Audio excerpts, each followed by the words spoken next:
नमस्कार, युवा राज्य न्यूज चॅनल. मी शेख मुजमिल. संपूर्ण महाराष्ट्रामध्ये विधानसभा निवडणुकीसाठी आज मतदान प्रक्रिया सुरू आहे. तरी करंजी या गावी आपल्यासोबत दत्तराम पाटीलजी तथा करंजी येथील सरपंच आहेत. त्यांच्याकडून जाणून घेऊया की कशा प्रकारे मतदान सुरू आहे आणि काय त्यांची प्रतिक्रिया.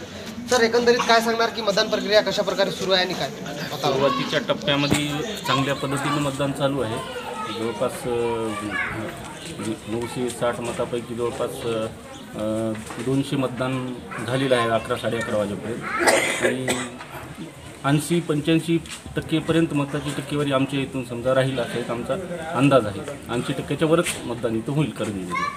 काय वातावरण काय वातावरण महाविकास आघाडीला वातावरण 100% पोषक आहे. आणि महाविकास आघाडीची विचारसरणी आणि सर्व जाती धर्माच्या लोकांना सोबत घेऊन त्याची जे चालण्याची जी टेंडन्सी आहे आणि जी पद्धत आहे ती लोकांना मान्य आहे.